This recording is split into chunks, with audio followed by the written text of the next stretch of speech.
की जय। तुलसी नारायणी नमो नमो हरि की पटाने नमो नमः कृष्णाय वासुदेवाय हरे परमात्मने प्रणतक्लेशनाशाय गोविंदाय नमोस्तुते। गुरुर्ब्रह्मा गुरुर्विष्णु गुरुर्देवो महेश्वरा गुरुर् साक्षात् परब्रह्म तस्मै श्री गुरुवे नमः। तस्मै श्री गुरुवे नमः। कृष्णाय वासुदेवाय हरे परमात्मने प्रणतक्लेशनाशाय गोविंदाय नमोस्तुते। श्री कृष्ण गोविंद हरे मुरारी नाथ नारायण वासुदेवा। श्री कृष्ण गोविंद हरे मुरारी नाथ नारायण वासुदेवा। श्री कृष्ण गोविंद हरे मुरारी नाथ नारायण वासुदेवा। श्री कृष्ण गोविंद हरे मुरारी नाथ नारायण वासुदेवा। बोलो श्री कृष्ण भगवान की जय। श्री कृष्ण गोविंद हरे मुरारी नाथ नारायण वासुदेवा। श्री कृष्ण गोविंद हरे मुरारी नाथ नारायण वासुदेवा। कृष्णाय वासुदेवा हरे परमात्मने प्रणतक्लेशनाशाय गोविंदाय नमोस्तुते।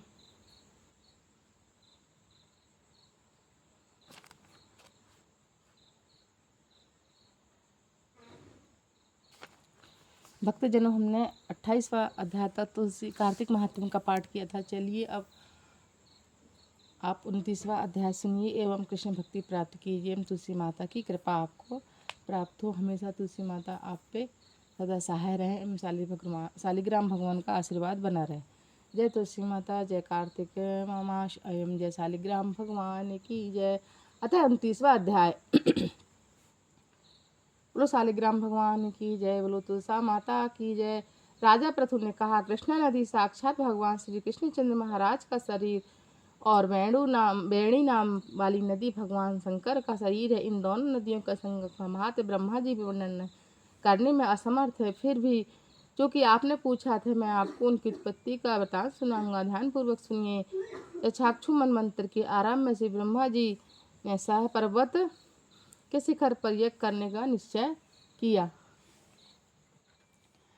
यह सब देवताओं, भगवान विष्णु, भगवान शंकर यज्ञ की सारी सामग्री लेकर पर्वत के शिखर पर गए। तब महर्षि भृगु आदि ने ऋषियों ने ब्रह्म मुहूर्त में उन्हें दीक्षा देने का विचार किया। इसके बाद उन्होंने श्री ब्रह्मा जी की पत्नी सरा को बुला भेजा। वह बड़ी आहिस्ता आहिस्ता आ रही थी। इसी बीच श्री भृगु जी ने भगवान विष्णु से पूछा, हे प्रभु, आपने सरा को शीघ्रता से बुलाया था, वह क्यों नहीं आई? यदि ब्रह्म मुहूर्त टल गया तो फिर दीक्षा का कार्य कैसे होगा? इस पर भगवान विष्णु ने कहा, यदि ईश्वरा यथा समय यहाँ पर नहीं आई तो आप गायत्री को हुई स्त्री मानकर दीक्षा विधान कर दीजिएगा। क्या गायत्री पुण्य कर्म में ब्रह्मा जी की स्त्री नहीं हो सकती? नारद जी बोले, भगवान विष्णु ने भगवान शंकर की बात का समर्थन किया। यह बात सुनकर भृगु जी ने गायत्री को श्री ब्रह्मा जी के दाईं ओर बैठाकर दीक्षा विधान आरंभ कर दिया। ऋषि मंडली गायत्री को दीक्षा दे ही रहा था कि इतने में स्वरा भी यज्ञ मंडप में आ पहुंची। श्री ब्रह्मा जी के पहलू वह गायत्री को देखकर ईर्ष्या से क्रोध में कर कहने लगी। स्वरा ने कहा, जहाँ अपूज्यों की पूजा होती और पूज्यों की अप्रतिष्ठा होती, वहाँ दुर्भिक्ष, मृत्यु तथा भय तीनों ही असीमित हुआ करते। यह गायत्री श्री ब्रह्मा जी की दाईं ओर तथा मेरे स्थान पर बैठी यह अदृश्य बहने वाली नदी होगी। आप लोगों ने अविचार से इससे जो मेरे स्थान पर बिठाया है, आप सबके सब जड़ रूप नदियां होंगी। नारद जी ने कहा, महाराजा पृथु से कहा कि हे राजन, इस प्रकार सुरा के श्राप को सुनकर गायत्री मारे क्रोध के लाल भभूका होकर अपने ओंठ काटने लगी। देवताओं के मना करने पर भी उसने उठकर स्वरा को श्राप दे डाला। गायत्री ने कहा, ब्रह्मा जी जैसे तुम्हारे पति हैं, वैसे भी मेरे भी पति हैं। तुमने व्यर्थ ही श्राप दिया है, अतएव तुम भी नदी हो जाओ। नारद जी ने कहा, तब तो देवताओं में खलबली सी उत्पन्न हो गई। वह स्वरा को दंडवत प्रणाम करके कहने लगे, हे देवी, तुम तो ब्रह्मा आदि सब देवताओं को श्राप दिया है। इससे यदि हम सब जड़ रूप नदियाँ हो जाएंगे तो फिर निश्चय यह तीनों लोक नष्ट हो जाएंगे, क्योंकि यह श्राप तुमने बिना विचारे दिया है। अतः तुम इसको वापस ले लो। स्वरा ने कहा, हे देवतागण, चूंकि आपने यज्ञ आरंभ में गणेश का पूजन नहीं किया, इसलिए यह विघ्न उपस्थित हो गया। यह मेरा शाप खाली नहीं जाएगा। इसलिए आप सब अपने अपने अंशों सहित जड़भूत होकर असीमेघ नदियाँ बनोगे। हम दोनों भी अपने अपने अंशों से पश्चिम में बहने वाली नदियाँ होंगी। देवश्री नारद जी ने राजा पृथु से कहा, सरा के यह वचन सुनकर देवता विष्णु शंकर आदि अपने अपने अंशों से नदियां बन गए। भगवान विष्णु के अंश से कृष्णा, भगवान शंकर के अंश से वेणी तथा श्री ब्रह्मा जी के अंश से कुकुदमती नदी वाली नाम नदी उत्पन्न हो गई। सब देवताओं ने अपने अंशों को जड़ बनाकर वहीं सह पर्वत पर फेंक दिया। फिर उन लोगों के अंश अलग अलग नदियों के रूप में बहने लगे। देवताओं के अंशों से पूर्व बहनी तथा उनकी स्त्रियों के अंश से सैकड़ों व हजारों संख्या में पश्चिम वाहिनी नदियां उत्पन्न हो गई। गायत्री व स्वरा दोनों पश्चिम वाहिनी नदियां होकर एक साथ बहने लगी। दोनों का नाम सावित्री पड़ा।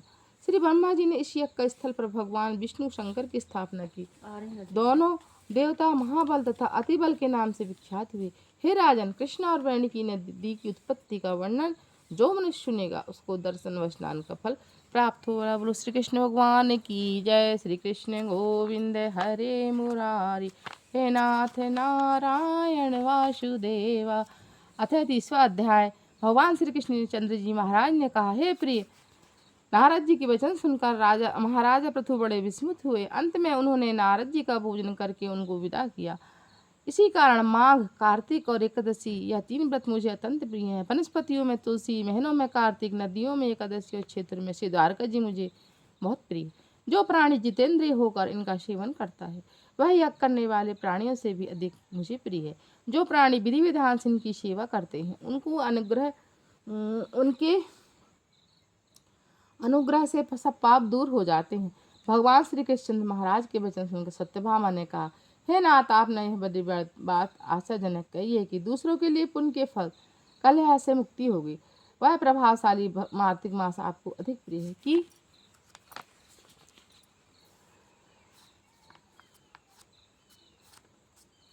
कि जिसे पतिद्रोह का पाप केवल स्नान के पुण्य से नष्ट हो गया। दूसरे प्राणी द्वारा किया हुआ पुण्य उनको देने से कैसे फल मिल जाता है, वह आप मुझे बताइए। इस पर भगवान श्री कृष्णचंद्र जी महाराज ने कहा, बिना दिया हुआ पुण्य बिना और पाप कर्म द्वारा मिलता है सो सुनो। सतयुग में देश, ग्राम तथा कुलों का दिया पुण्य का पाप मिलता था, किंतु कलयुग में केवल कर्ता को ही पाप और पुण्य का फल भोगना पड़ता है।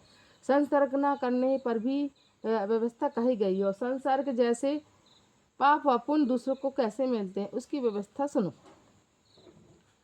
पढ़ाना, यज्ञ कराना, एक साथ भोजन करने से पाप पुण्य का फल आधा मिलता है। एक आसन पर बैठने तथा एक सवारी चढ़ने से सांस के आने जाने से पुण्य व पाप का चौथा भाग प्राणी मात्र को मिलता है। स्पर्श करने, भोजन करने और दूसरों की स्तुति करने से पुण्य और पाप का छठवां भाग मिलता है। दर्शन करने, सुनने व ध्यान करने से मनुष्य को पुण्य और पाप का 10वां अंश मिलता है। दूसरों की निंदा, चुगली, धिक्कार करने से उसका 100वां भाग मिलता है।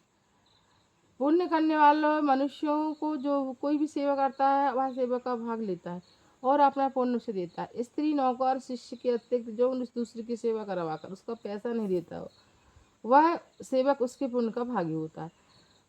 पंक्ति में बैठे हुए भोजन कराने वाले को जो पत्तल व्यक्ति लांघता है वह उसको जिसकी पत्तल उसने लांघी है वह अपना पुण्य का 6वां भाग देता है। स्नान तथा ध्यान करते हुए मनुष्य से जो व्यक्ति बातचीत करता है या उसे स्पर्श करता है वह अपने पुण्य का 6वां भाग उसे दे डालता है। जो मनुष्य धर्म के कार्य के लिए दूसरों के लिए धन मांगता है वह पुण्य का भागी होता है। ठीक उसी प्रकार जिस प्रकार दान कराने वाला पुण्य का भागी होता है, जिस प्रकार जो मनुष्य धर्म का उपदेश करता है बाद में स्रोत से याचना करता है कि वह अपने पुण्य का 6वां भाग उसे देता है। जो मनुष्य दूसरों का धन चुराकर उससे धर्म करता है वह चोरी के पाप का फल भोगता है और शीघ्र ही निर्धन हो जाता है। और जितना धन चुराता है उसका पुण्य का भागी होता है जिसका धन चुराता है। बिना ऋण के उत्तरे जो मनुष्य मर जाता है उसको ऋण देने वाले सज्जन पुण्य के भागी होते हैं। शिक्षा देने वाले, सलाह देने वाले, सामग्री को जुटाने वाले, प्रेरणा देने वाले ऐसा पाप और पुण्य के 6ठे भाग को प्राप्त करते हैं। राजा प्रजा के पुण्य पाप का 6ठ अंश का भागी होता है। गुरु शिष्य का, पति पत्नी का, पिता पुत्र का, स्त्री पति के किए हुए पुण्य का 6ठा भाग प्राप्त करती है। पति को पसंदने के लिए आज्ञाकारिणी स्त्री पति के लिए हुई पुण्य का आधा हिस्सा लेती है। जो पुण्य आत्मा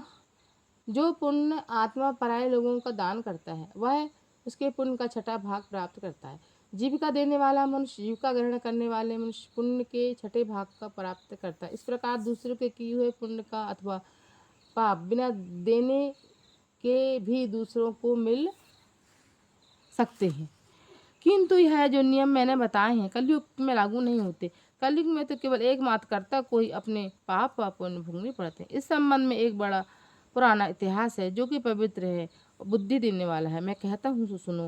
बोलो श्री कृष्ण भगवान की जय। कृष्णाय वासुदेवाय हरिये परमात्मने प्रणत कृष्णाशाय गोविंदाय नमस्ते। हरे कृष्ण गोविंद हरे मुरारी, हे नाथ नारायण वासुदेवा। श्री कृष्ण गोविंद हरे मुरारी, हे नाथ नारायण।